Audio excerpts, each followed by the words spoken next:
Gila,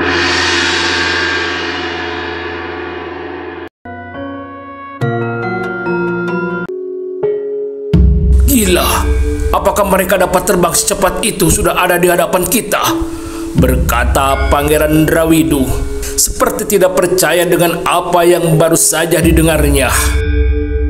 Nampaknya langkah pikiran kita sudah terbaca oleh mereka, berkata Patih Anggajaya sambil berpikir keras apa yang harus dilakukan. Aku Pangeran Drawidu tidak akan lari, berkata lantang Pangeran Drawidu sambil menarik pedangnya dan mengangkatnya tinggi-tinggi. Mendengar ucapan Pangeran Drawidu, serentak para prajurit Rakata itu bersama-sama ikut menarik pedang mereka dan mengangkatnya tinggi-tinggi. Kami prajurit Rakata pantang menyerah, berkata para prajurit Rakata serempak bersamaan. Tanpa berkata apapun, terlihat Pangeran Drawidu telah menghentakkan perut kudanya. Seketika itu juga, kuda Pangeran Drawidu seperti terkejut, langsung mengangkat kaki depannya dan sudah berlari membawa tuan majikannya. Terlihat Patih Anggajaya telah mengejar lari kuda Pangeran Drawidu bersama pasukan berkuda lainnya mengikuti langkah kaki kuda Pangeran Drawidu. Serentak para prajurit Rakata telah berjalan cepat mengikuti para prajurit berkuda di depan mereka. Tidak seperti yang kubayangkan, mereka tidak sebesar pasukan kita, berkata Pangeran Drawidu ketika mereka telah tiba di bibir hutan dan telah melihat pasukan kawali di seberang jauh berjajar seperti tengah menunggu kedatangan para musuh mereka, prajurit Rakata. Kita pukul mereka dengan kekuatan penuh, berkata Patih Anggajaya manakala telah melihat bahwa pasukan kawali tidak sebesar pasukan Rakata. Raja Raga Suci akan menyesal tidak membawa pasukannya dalam jumlah yang banyak, berkata kembali Pangeran Drawidu, merasa akan dapat dengan mudah mengalahkan musuh mereka yang berjumlah lebih sedikit dari pasukan yang dibawanya dari kota Raja Rakata yang sudah bergabung dengan 500 pasukan Patih Anggajaya. Kita hancurkan mereka dengan gelar perang di Radameta, berkata Patih Anggajaya dengan suara penuh semangat untuk secepatnya menghancurkan musuh di depan mereka. Siapkan pasukan dengan gelar di Radameta, berkata Pangeran Drawidu kepada seorang penghubungnya yang sudah tahu apa yang harus dilakukannya mendengar perintah itu. Sementara itu di seberang lain di padang ilalang yang cukup luas itu, terlihat Putu Risang dengan sikap gagah layaknya seorang senapati besar di punggung kudanya telah melihat barisan pasukan musuh mereka dengan gelar perang di Radametanya. Nampaknya kita akan menghadapi sebuah kekuatan penuh. Ikan telah termakan kail pancing, berkata Putu Risang kepada seorang perwira di dekatnya. Jangan bergerak sebelum mendengar perintah dariku, berkata kembali Putu Risang kepada salah seorang prajurit penghubung yang bertugas menerjemahkan perintah sang senapati mereka dengan tanda-tanda khusus, bendera dan suara bende. Sementara itu di barisan lain, Gajah Mada dengan dada berdebar diam-diam telah meraba pangkal cambuknya. Aku tidak akan melukai lawan dengan cakraku, berkata Gajah Mada dalam hati sambil lebih rapat dan kuat lagi menggenggam pangkal cambuknya yang masih melingkar di pinggangnya itu. Mereka telah bergerak, berkata Pangeran Jayanegara dalam hati di barisan lain. Sebagaimana yang dilihat oleh Pangeran Jayanegara, pihak musuh memang telah bergerak ke arah pasukan kawali. Terlihat batang-batang daun ilalang langsung rebah terinjak kaki-kaki kuda pasukan Rakata yang berjumlah besar itu, dan bumi di sekitar mereka seperti bergetar terhentak langkah-langkah kaki secara bersamaan dari sekitar 1.500 prajurit Rakata yang telah bergerak berlari. Mereka telah membuang napas dan kekuatannya, berkata Putu Risang dalam hati, masih belum memberikan perintah apapun kepada prajuritnya.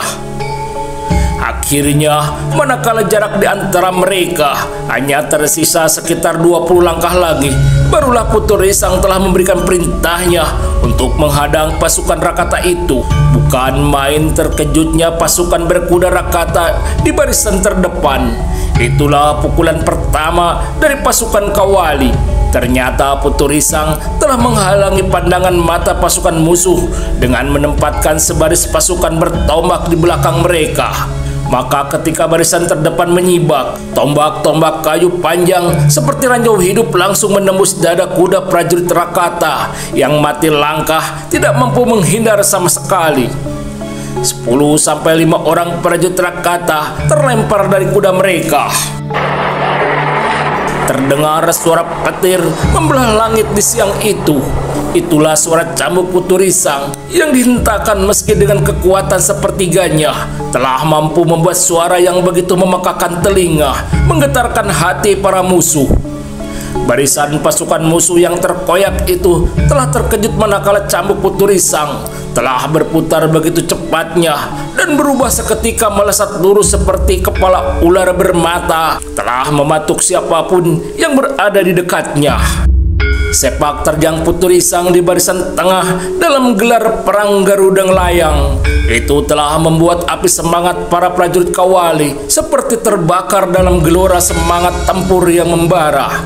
Terlihat Putu Risang tersenyum manakala didengarnya dari barisan sayap kanan dan sayap kiri gelar perangnya. Suara dari dua buah cambuk yang menggetarkan dada siapapun yang mendengarnya. Mereka berdua telah menggunakan cambuknya, berkata Putu Risang dalam hati, merasa yakin bahwa suara dua buah cambuk itu berasal dari dua orang muridnya, Gajah Mada dan Pangeran Jayanegara, yang ditugaskan sebagai senapati pengapitnya, memimpin sayap kanan dan sayap kiri dalam gelar perang Garudang Layang.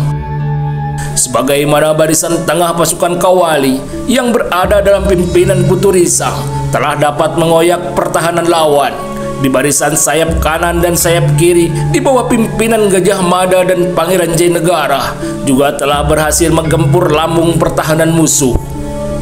Kecerdikan Putu Risang sebagai seorang senapati utama memang telah membuat Patih Anggajaya dan Pangeran Rawidu menjadi sangat penasaran sekali, ingin mengetahui siapa gerangan senapati utama musuh mereka itu yang telah begitu sempurna membawa dan mengatur barisan tempur mereka seperti layaknya sebuah burung Garuda yang melesat ke sana kemari, namun tiba-tiba saja turun mematuk dan mencengkram dengan cakarnya. Berubah arah serang, sebuah keutamaan dan keunggulan dari gelar perang Garudang Layang memang telah diperlihatkan oleh Putu Risang dalam gelar perang pasukannya itu. Pasukan Rakata seperti seekor gajah limbung, kekuatannya sudah mulai terpecah namun masih tetap bertahan. Aku akan membantu di barisan lambung kiri yang terkoyak, berkata Pangeran Rawidu kepada Patih Anggajaya di antara suara denting senjata saling beradu dan teriakan di peperangan yang dahsyat itu. Ternyata pasukan Pangeran Rawidu telah melihat barisan pertahanan prajuritnya di lambung kiri seperti terus saja tergusur hampir pecah. Ketika Pangeran Rawidu telah berada di lambung kiri gelar di Radametanya, bukan main terkejutnya melihat gerak jurus maut seorang anak muda dengan sebuah cambuk pendek di tangannya. Tidak satu pun dari serangan anak muda itu yang luput menyentuh maut. 1-2 orang prajurit Rakata telah terlempar terkena ujung cambuk anak muda itu. Dengan sangat terpaksa, aku harus melumpuhkanmu, wahai anak muda, berkata Pangeran Rawidu pada anak muda yang untuk kesekian kalinya telah merobohkan lawannya. Mendengar perkataan Pangeran Rawidu yang berada tepat di hadapannya itu, terlihat anak muda itu hanya tersenyum berdiri sambil mengelus tali cambuknya dari pangkal sampai ujung cambuknya. Dengan sangat terpaksa pula, aku akan mempertahankan diriku, wahai orang tua, berkata anak muda itu yang ternyata adalah Gajah Mada sambil melepas jurai cambuknya berdiri berhadapan dengan Pangeran Rawidu.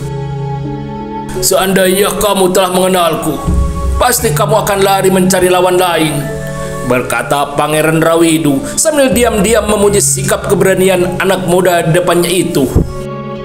Aku tidak akan lari meski telah mengenalmu, berkata kembali Gajah Mada. "Bagus, aku akan memperkenalkan diriku lewat pedang ini," berkata Pangeran Rawidu sambil sudah langsung menerjang Gajah Mada dengan pedang lurus meluncur begitu cepatnya. Ternyata Pangeran Rawidu terlalu percaya diri dan salah menilai seseorang dari sisi usianya. Bukan main terkejutnya Pangeran Rawidu melihat serangannya yang sangat cepat itu dengan mudahnya dapat dielakkan oleh Gajah Mada. Bahkan anak muda itu telah balas menyerangnya dengan sebuah serangan cambuknya tidak kalah cepat dan berbahayanya.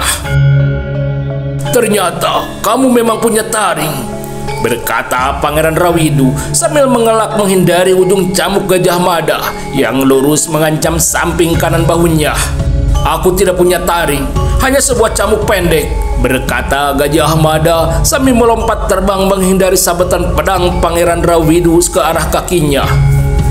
Demikianlah pertempuran antara Pangeran Rawidu dan Gajah Mada dalam waktu singkat menjadi semakin sengit karena keduanya telah bersama-sama meningkatkan tataran ilmunya masing-masing.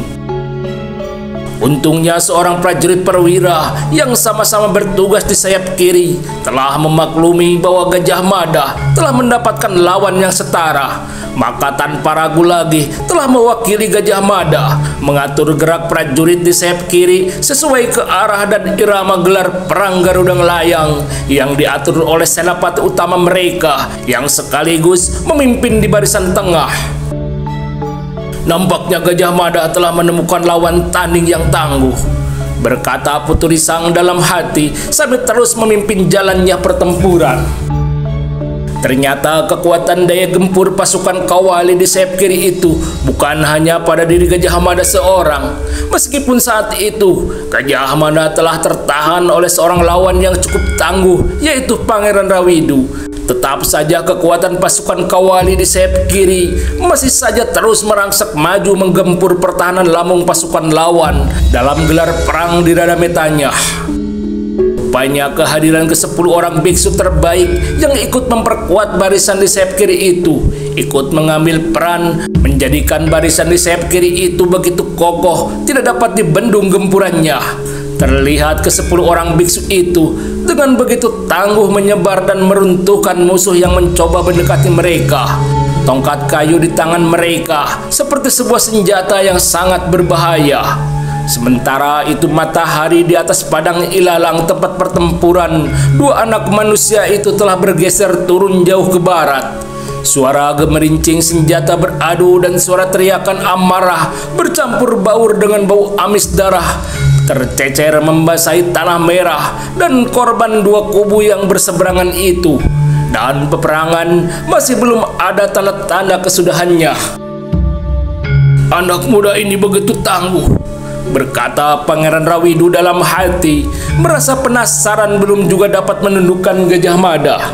Ternyata Gajah Mada memang selalu dapat mengimbangi permainan pedang Pangeran Rawidu. Belum ada keinginan untuk mengungkapkan tataran ilmu puncaknya.